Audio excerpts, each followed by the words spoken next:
আজকে আমরা প্রিপোজিশনের উপর, এটা হচ্ছে দ্বিতীয় লেকচার। প্রথম লেকচারটা যারা এখনো দেখো নাই তারা দেখে নিবা।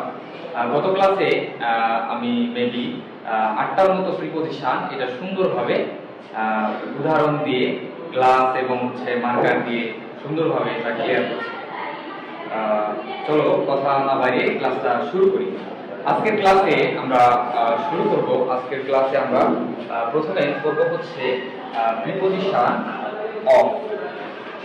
আমি এটা যেভাবে বলবো এইভাবে পড়ার চেষ্টা করবা, তাহলে দেখবা বিষয়টা অনেক সহজ হয়ে যাবে। অফ মানে কি? অফ মানে হচ্ছে এটা হচ্ছে দুইটা শব্দ বোঝায়। অফ দিয়ে দুইটা শব্দ, একটা হচ্ছে র এবং অপর একটা শব্দ হচ্ছে এর। এখন আমি এটা কিভাবে কল্পনা করব? যেমন আমি যদি বাংলাতে একটা বাক্য বলি, বাংলাতে একটা বাক্য যদি আমি এইভাবে লিখি, দেখো তো যে বাংলাতে বাক্যটা যদি এমন হয়, নদী মাছ, নদী মাছ, তাহলে দেখো তো এখানে কি আছে? এখানে র আছে। এখানে কি আছে? এখানে র আছে। তাহলে এটা আমি যখন ইংরেজিতে কনভার্ট করে লিখবো, ইংরেজিতে কনভার্ট করে আমি কিভাবে লিখতে পারবো? মনে রাখবা, যখন এই প্রিপোজিশনে বাংলা অর্থ করার পরে, বাংলা একটা বাক্য করার পরে যখন এটা আমি ইংরেজিতে লিখবো, তখন আমাদেরকে অবশ্যই মাথায় রাখতে হবে পরের শব্দটা আগে লিখতে হবে। পরের শব্দটা আগে লিখতে হবে। তাহলে পরের শব্দটা কি? পরের শব্দটা এখানে দেখো মাছ। মাছের ইংলিশ কি? মাছের ইংলিশ হচ্ছে ফিশ। এরপরে আমি কি ব্যবহার করব? এই যে র, র এর জন্য আমি ব্যবহার করব অফ। আর তারপরে কি? আগের শব্দটা লিখবো। আগের শব্দটা কি বলতো? আগের শব্দটা হচ্ছে নদী। নদীর ইংলিশ রিভার। নদীর ইংলিশ রিভার। তাহলে বিষয়টা আমি আবার বলি যে অফ, অফ এর হচ্ছে দুইটা অর্থ প্রকাশ করে। একটা হচ্ছে র এবং আরেকটা হচ্ছে এর। যখন আমি বাংলা একটা অর্থ করব, কোন একটা ইংরেজি সেন্টেন্সে বাংলা অর্থ করব, তখন এটা কি হবে? র খুঁজে বের করবো, কোথায় র আছে। এরপর কি করব? পরের শব্দটা আগে লিখব। পরের শব্দটা কি? এখানে মাছ। মাছের ইংলিশ হচ্ছে ফিশ। এরপর আমরা র এর জন্য প্রিপোজিশন অফ ব্যবহার করব। প্রিপোজিশন অফ ব্যবহার করব। আর রিভার, রিভারের জন্য দেখো এটা আগে কি আছে? নদী। নদীর ইংলিশ হচ্ছে রিভার। আরেকটা एग्जांपल আমি দিতে পারি, সেটা হলো যে বাংলায় আমি লিখলাম, বাংলাতে লিখলাম হচ্ছে আকবর আলী কলেজের ছাত্র। আকবর আলী কলেজের ছাত্র। তাহলে দেখো এখানে কলেজের, এখানে কি আছে? এখানে র আছে। তাহলে র থাকার কারণে আমি এখানে কি ব্যবহার করব? প্রিপোজিশন অফ ব্যবহার করব। শর্ত হইল পরেরটা আগে লিখতে হবে। পরেরটা আগে লিখতে হবে। তাহলে ছাত্র, ছাত্রের ইংলিশ কি বলতো? ছাত্রের ইংলিশ হচ্ছে স্টুডেন্ট। স্টুডেন্ট র আছে, এজন্য আমি অবশ্যই এখানে কি ব্যবহার করব? অফ ব্যবহার করব। এরপরে আগের শব্দটা লিখব। আগের শব্দটা কি আছে? আকবর আলী। আকবর আলী কলেজ। দেখো আগের শব্দটা আছে Akbar Ali college. Student of Akbar Ali college. Student of Akbar Ali college. আশা করি অফের ব্যবহারটা বুঝতে পারছো। এবার আমরা দেখব হচ্ছে দুইটা প্রিপোজিশন, বিটুইন এবং হচ্ছে অ্যামং।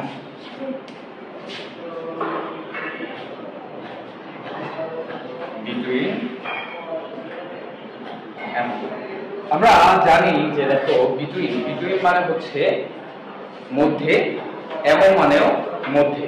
এখন দুইটার মানে যদি হচ্ছে, দুইটার অর্থই যদি এটা হচ্ছে মধ্যে বোঝায়, তাহলে তুমি কখন বিটুইন ব্যবহার করবা আর হচ্ছে কখন অ্যামং ব্যবহার করবা। এটা বোঝার জন্য আমাদেরকে এখানে দেখো পার্থক্য, সূক্ষ্ম একটা পার্থক্য আছে। পার্থক্যটা হলো যখন তোমাকে বলবে হচ্ছে যে দুইয়ের মধ্যে, দুইয়ের মধ্যে, তখন তুমি ব্যবহার করবে বিটুইন। আর যখন বলবে যে হচ্ছে অনেকের মধ্যে, অনেকের মধ্যে, অনেকের মধ্যে, তখন তুমি ব্যবহার করবা অ্যামং ব্যবহার করবা। সহজ কথা, বিটুইন মানে মধ্যে, অ্যামং মানে মধ্যে। বিটুইন আমরা ব্যবহার করবো কখন? যখন দুইয়ের মধ্যে বোঝাবে। আর অ্যামং ব্যবহার করবো কখন? যখন অনেকের মধ্যে বোঝাবে। আমরা দুইটা এক্সাম্পল দিয়ে বিষয়টা ক্লিয়ার করে আসবো। প্রথমে দেখো আমাদের খুবই পরিচিত একটা হচ্ছে সেন্টেন্স। আমরা জানি যে ডায়লগ লেখার সময় আমরা প্রথমে একটা লাইন ব্যবহার করি। বিষয়টা এমন যে দেখো a dialogue between you and your friend. A dialogue between you and your friend. এখন এটা এখানে যদি তুমি একটু লক্ষ্য করো, দেখো ইউ মানে কি? ইউ মানে হচ্ছে তুমি, আর ইউর ফ্রেন্ড মানে কি? তোমার বন্ধু। তুমি এবং তোমার বন্ধুর মধ্যে একটা কি লেখো? একটা কথোপকথন লেখো, বা এরকম লাইন এরকম থাকে যে dialogue between you and your friend. Right a dialogue between you and your friend. তুমি এবং তোমার বন্ধুর মধ্যে একটা পত্র লেখো। তো সেন্টেন্সটা এরকম, আমি যদি বলি যে ইউ মানে তুমি আর ইউর ফ্রেন্ড মানে কি? তোমার বন্ধু, তাহলে এখানে তুমি এবং তোমার বন্ধু এখানে কয়জন বোঝাচ্ছে? এখানে অবশ্যই দুইজন বোঝাচ্ছে। যেহেতু দুইজন বোঝাচ্ছে বা দুইয়ের মধ্যে, এই জন্য আমরা এখানে ব্যবহার করছি বিটুইন। আশা করি বুঝতে পারছি। এবার দেখো এমন দিয়ে আমি একটা এক্সাম্পল দেই। এমন দিয়ে একটা সেন্টেন্স লিখি যে সাইফুল্লাহ delivered his speeches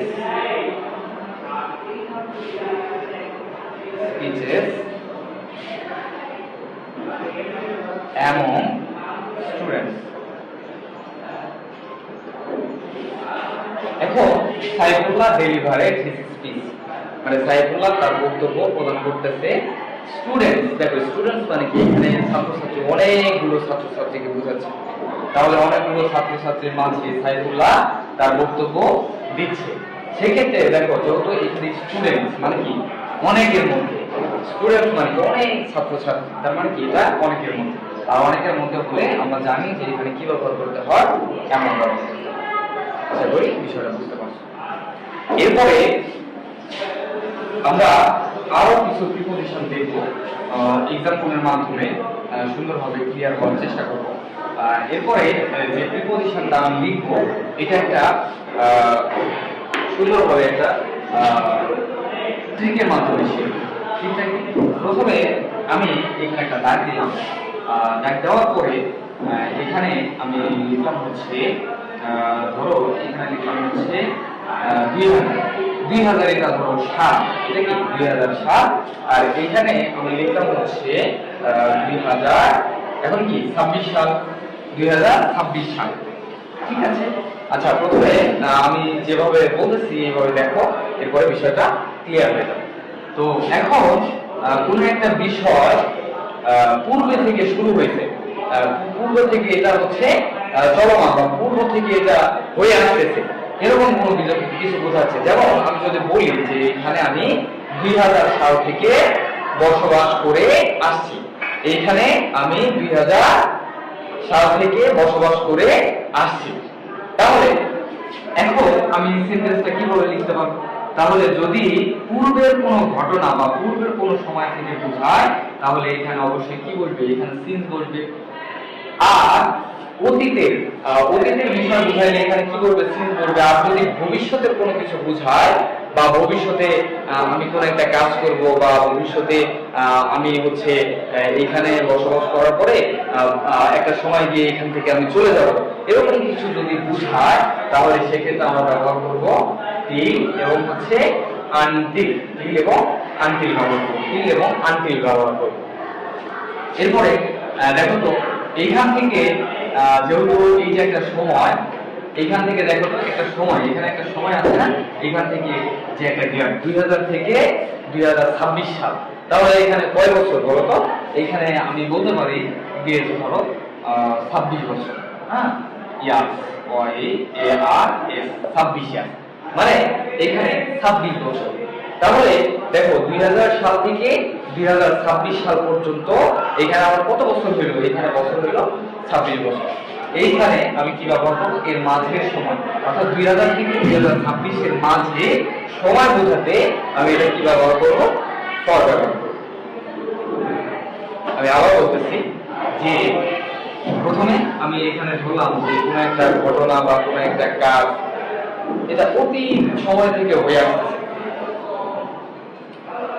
একটা পর্যায়ে গিয়ে কাজটা শেষ হয়ে যাবে। বা আমার যদি ভবিষ্যৎ পরিকল্পনা থাকে যে আমি এখানে 2000 সাল থেকে বসবাস করে আসতেছি এবং আমি 2026 সালে এখান থেকে চলে যাব, মাঝখানে আমার কয় বছর বলতো? মাঝখানে আমার বছর হচ্ছে 26 বছর। তাহলে আমি মাঝখানের সময়টাতে কি বসাবো, ফর বসাবো, আর পূর্বের সময় বা আগের সময় কি বসাবো, সিন বসাবো। আর যদি ভবিষ্যতের কোনো কিছু বিষয় বোঝায় তাহলে টিল এবং আনটিল বসাবো। আমরা এক্সাম্পলের মাধ্যমে বিষয়টা ক্লিয়ার করি। যেমন আমি একটা সেন্টেন্স লিখলাম যে I have been living here, এখানে একটা শূন্যস্থান দিলাম, I have been living here for. তাহলে এখানে কি বোঝাবে? দেখো I have been living here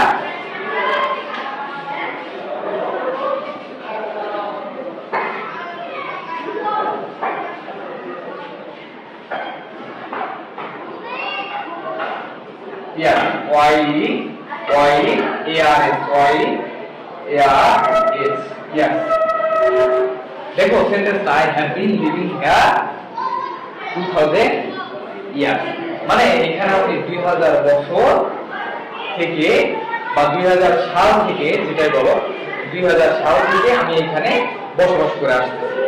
তাহলে আমি কি বোঝাতে চাইলাম? আমি এখানে বোঝাতে চাইলাম যে অতীতের কোনো বিষয় যদি বুঝায় তাহলে সেক্ষেত্রে আমি কি বসাবো, প্রিপজিশন কি বসাবো বলতো? এখানে আমি সিন্স বসাবো। এখানে অবশ্যই আমি কি বসাবো, সিন্স বসাবো। দেখো I have been living here since 2000 ইয়ার, 2000 সাল থেকে আমি এই জায়গাতে বসবাস করে আসছি। এরপরে দেখো আমি আরেকটা সেন্টেন্স লিখি যে পরের ক্ষেত্রে, তাহলে আমি কয় বছর যাবো? দেখো 2000 থেকে 2026 সাল পর্যন্ত কয় বছর? 26 বছর। তাহলে আমি যদি একটা সেন্টেন্স লিখি যে I have bin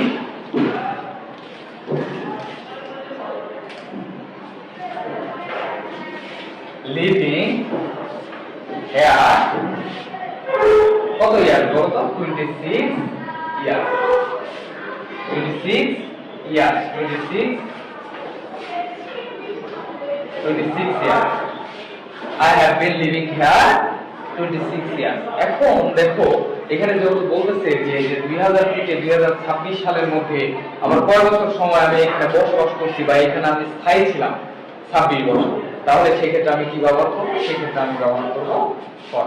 I have been living here for 26 years.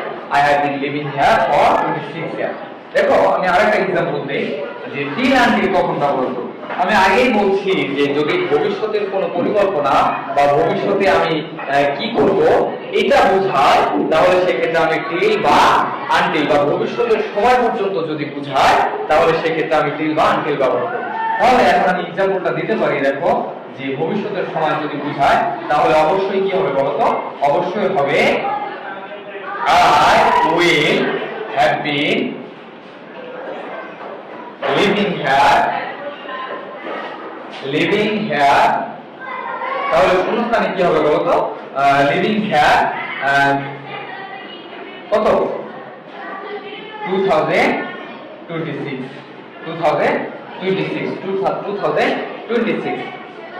এটা।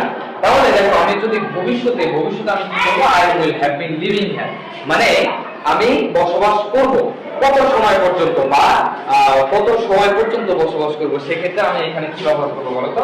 এখানে আমি টিল বা আনটিল ব্যবহার করতে পারি। আমি এটা আবার বলতেছি। দেখো যে প্রথমে সিন্স, ফর, টিল, আনটিল এই তিনটা প্রিপজিশন আমি একবারে দেখব। প্রথমে সিন্স মানে কি? সিন্স মানে হচ্ছে আমি এই সিন্সটা তখন ব্যবহার করতে পারবো যখন অতীতের কোনো সময় বোঝাবে, অর্থাৎ অতীতের সময় থেকে কোনো একটা ঘটনা শুরু হবে, সেক্ষেত্রে আমি কি ব্যবহার করবো? সিন্স ব্যবহার করবো। যেমন আমি এখানে একটা एग्जांपल লিখছি I have been living here since 2000 ইয়ার বা 2000, মানে আমি 2000 সাল থেকে এখানে কি করতেছি? এখানে আমি বসবাস করতেছি, সেক্ষেত্রে আমি এখানে কি ব্যবহার করলাম, সিন্স ব্যবহার করলাম। এরপরে যে 2000 সাল থেকে 2026 সাল পর্যন্ত কত বছর, 26 বছর। কত বছর, 26 বছর। তাহলে এই एग्जांपलটা আমরা কিভাবে দিতে পারি, I have been living here, যেহেতু 26 বছর, কয় বছরের জন্য, 26 বছরের জন্য এখানে আমি বসবাস করব বা বসবাস করেছি, সেক্ষেত্রে আমি ব্যবহার করব I have been living here for 26 years. এরপরে কখন আমি টিল আনটিল ব্যবহার করব, এটা আমি আগেই ক্লিয়ার করছি বা আগেই বলছি যে ভবিষ্যতের কোনো নির্দিষ্ট সময় পর্যন্ত, যে I will have been living here, আমি বসবাস করব বা ভবিষ্যতে আমি বসবাস করব কত সাল পর্যন্ত, 2026 সাল পর্যন্ত। এই জন্য আমি এখানে কি ব্যবহার করব, টিল ব্যবহার করব, I will have been living here till 2026। আশা করি বিষয়টা বুঝতে পারছো। আজকে এই পর্যন্ত।